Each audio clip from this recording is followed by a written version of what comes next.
राम राम जी। आप सभी का स्वागत है हमारी यूट्यूब चैनल पर। आशा करती हूँ आप सभी कुशलमय व मंगलमय होंगे। नवरात्रों में दुर्गा सप्तशती का पाठ करना अत्यंत लाभदायक व फलपूर्ण होता है। इसीलिए हम सभी को अपने घरों में दुर्गा सप्तशती का पाठ अवश्य करना चाहिए। दुर्गा सप्तशती का पाठ का अध्याय 8 इस प्रकार है। रक्त बीज का संहार। ऋषि बोले, चंड मुंड असुरों तथा भारी सेना के मारे जाने पर महाप्रतापी दैत्यराज शंभु ने क्रोधित हो सारी सेना को युद्ध के लिए आदेश दिया। अयाधु नाम के 86 दैत्य और कंबु नाम के 84 दैत्य भी अपनी सेना लेकर लड़ने जाएं। कोटिवीर्य कुल के 50 और धूम्रवंश के 100 सेनापति तैयार होकर लड़ने जाएं। कालिक के दुर्धर्ष और मौर्य वंश के असुर तथा कालिका के पुत्र भी मेरी आज्ञा से शीघ्र तैयार होकर निकलें। यह आज्ञा देकर कठोर शासन करने वाला असुरराज शंभु हजारों बड़ी बड़ी सेनाएं लेकर युद्ध के लिए गया। चंडिका देवी ने उसकी भयानक सेना को आता देख अपना धनुष चढ़ाया और उस धनुष की टंकार ने आकाश और पृथ्वी गुंजा दिया। उसी समय देवी का वाहन सिंह भी गरजा और देवी ने घंटा बजाकर सिंह के नाद को और भी बढ़ा दिया। इस भांति धनुष की टंकार से, सिंह की दहाड़ और घंटे की ध्वनि से सब दिशाएं गूंज उठी। उसी समय काली भी मुंह फैलाकर भयंकर नाद से गरजी। उनके गरजने का शब्द उससे भी बढ़कर हुआ। उस भयंकर नाद को सुन दैत्यों की सेना ने बड़े क्रोध से चंडिका, काली और सिंह को घेर लिया। हे राजन, इसी बीच में असुरों का विनाश और देवताओं का कल्याण करने के लिए अत्यंत बल एवं पराक्रम से संपन्न होकर ब्रह्मा, शिव, स्वामी कार्तिक और विष्णु इंद्र की शक्तियां उनकी देह से निकलकर और उन्हीं देवताओं का रूप धारण करके चंडिका के पास गईं। जिस देवता का जैसा स्वरूप, आभूषण और वाहन है, उसके समान ही शक्ति असुरों के से युद्ध करने के लिए आई। ब्रह्मा की शक्ति ब्रह्माणी हाथ में कमंडलू और अक्षमाला लिए हुए हंस युक्त विमान पर बैठकर आई। महेश की शक्ति महेश्वरी त्रिशूल धारण करके बैल पर बैठकर आई। उसके हाथ में सांप लिपटा और ललाट में चंद्रमा रेखा सुशोभित थी।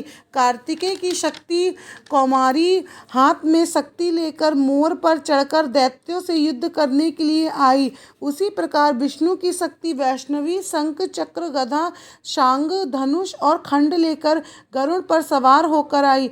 यह यज्ञ 12 ही रूप, भगवान विष्णु की शक्ति 12 ही जैसा रूप धारण करके आई। नरसिंगी नरसिंह के समान रूप धारण करके आई। उसकी गर्दन के बाल हिलने से नक्षत्रगण हिलने लगे। इंद्र की शक्ति इंद्राणी हाथ में वज्र ले सहस्त्र नेत्रों से सुशोभित ऐरावत पर सवार होकर आई। उन देव शक्तियों के बीच में खड़े होकर शिवजी ने चंडिका से कहा कि असुरों को शीघ्र मारकर मुझे प्रसन्न करो। उस समय चंडिका देवी के शरीर से अत्यंत भयानक सैकड़ों गीदड़ियों की भांति हूँ हूँ का नाद करती हुई उग्र चंडिका देवी चंडिका शक्ति प्रकट हुई। उस अपराजिता देवी ने धूम्रवर्ण जटाओं से सुशोभित शिव जी से कहा, भगवान, आप दूत रूप से शंभु निशंभु के पास जाइए।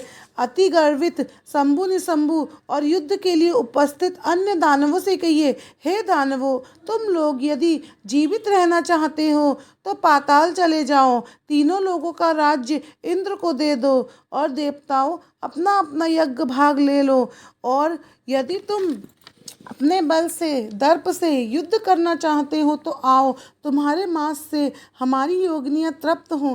देवी ने स्वयं शिवजी को दूत कार्य में नियुक्त किया, इसीलिए वह शिवदूती नाम से प्रसिद्ध हुई। शिव के मुख से देवी की यह बात सुनकर दैत्य कुपित हो देवी के पास गए। क्रोध से व्याकुल वे असुर बाण, शक्ति और ऋषि आदि अस्त्र देवी पर बरसाने लगे। देवी ने उनके चलाए हुए बाण, शूल, शक्ति और परशु आदि अरसों को अपने बाण से अनायास काट कर गिरा दिया। देवी के सामने ही काली शत्रुओं को शूल और खड्गबाज से मारती हुई युद्ध में विचरण करने लगी।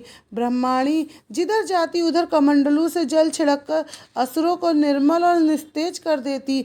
महेश्वरी ने त्रिशूल से, वैष्णवी ने चक्र से और कौमारी ने क्रोध होकर शक्ति से दानवों का संहार किया। इंद्राणी ने वज्र के प्रभाव से सैकड़ों दानवों को मार डाला। वे रुधिर बरसाते हुए पृथ्वी पर गिर पड़े। बारही ने दानवों की छाती में दांत मारकर घायल कर दिया। बहुतों को नथनों से मार डाला, बहुतों को चक्र के प्रहार से मारकर गिरा दिया। नरसिंगी ने नखों से फाड़ कर बहुत से असुरों को खा लिया। फिर वह गरज कर युद्ध भूमि में झूमने लगी। उनका भयंकर नाद आकाश और सब दिशाओं में फैल गया। शिवदूती के भयानक अट्टहास से भयभीत हो असुर पृथ्वी पर गिरने लगे। वह उनका भक्षण करने लगी। इस तरह देवियों ने कुपित हो अनेक उपाय से बड़े बड़े असुरों को नष्ट कर दिया। यह देख दैत्यों की सेना भागने लगी। देवियों की मार से पीड़ित सेना को भागता हुआ देख रक्तबीज नाम का असुर क्रुद्ध हो युद्ध के लिए आया। उसकी देह से जब एक बूंद रुधिर पृथ्वी पर गिरता तब उसी के समान दूसरा असुर पैदा हो जाता। रक्तबीज हाथ में गदा ले इंद्राणी से युद्ध करने लगा। इंद्राणी ने रक्तबीज पर वज्र का प्रहार किया। वज्र लगने से उसकी देह से बहुत सारा रुधिर गिरा और उसी के समान पराक्रमी असुर पैदा हो गए। उसके शरीर से रुधिर के जितने बूंद गिरते उतने ही पुरुष, उतने ही बलवान और पराक्रमी पैदा हो जाते। रुधिर से उत्पन्न असुर तीक्ष्ण अस्त्र शस्त्र बरसाकर देवी से युद्ध करने लगा। उसके बाद जब इंद्राणी ने वज्र मारकर रक्तबीज का सिर फोड़ दिया तब उससे रुधिर बहने लगा और उस रुधिर से हजारों असुर पैदा हो गए। वैष्णवी ने चक्र और इंद्राणी ने से रक्तबीज को मारा। वैष्णवी का चक्र लगने से रक्तबीज की देह से जो रुधिर निकला उससे उसी के समान हजारों असुर पैदा होकर संसार भर में भर गए। कौमारी ने शक्ति से, बारही ने तलवार से और महेश्वरी ने त्रिशूल से महाअसुर रक्तबीज को मारा। रक्तबीज ने कुपित होकर सब देवियों पर गदा से प्रहार किया। शक्ति और शूल आदि के लगने से उस असुर की देह से रुधिर की जो बूंदें पृथ्वी पर गिरी उनसे सैकड़ों असुर पैदा हो गए। रक्तबीज के रुधिर से उत्पन्न असुरों से संपूर्ण जगत व्याप्त हो गया। यह देख देवताओं को बड़ा भय हुआ। देवताओं को भयभीत देख चंडिका ने काली से कहा, हे चामुंडे, अपना मुंह फैलाओ और मेरे शस्त्र लगने से इसकी देह से जो रुधिर की बूंदें गिरे उनको पी जाओ। यदि उसने असुर पैदा हो जाएं तो उनको खा जाओ। इस प्रकार तुम असुरों का भक्षण करती हुई युद्ध भूमि में विचरो। जब इस दैत्य का रुधिर क्षीण हो जाएगा तब यह मारा जाएगा। तुम भक्षण करती रहोगी तो असुर उत्पन्न नहीं होंगे। चंडिका ने काली से यह कहकर रक्तबीज को शूल से मारा। शूल लगने से उसके शरीर से जो रुधिर गिरा काली ने उसे अपने मुंह में ले लिया। फिर उस दैत्य ने चंडिका को गदा से मारा। गदा लगने से देवी के शरीर में भी कुछ पीड़ा नहीं हुई, किंतु देवी का शूल लगने से उसकी देह से बहुत सारा रुधिर बह निकला। काली ने मुंह फैलाकर उस रुधिर को पी लिया। उस रुधिर से जो असुर पैदा हुए उनको भी खा लिया। वही देवी शूल, वज्र, बाण, तलवार और षष्ठी मारकर रक्तबीज को, जिसका रुधिर काली ने पी लिया, मार डाला। शस्त्रों के प्रहार से मरा हुआ वह दैत्य पृथ्वी पर पड़ा। राजन, जब महाअसुर रक्तबीज को बिना रुधिर हो गया तब देवता बड़े प्रसन्न हुए और रुधिर पीकर देवियां उन्मत्त होकर नाचने लगीं। भक्तों, इस प्रकार रक्तबीज वध नामक 8वां अध्याय संपूर्ण हुआ।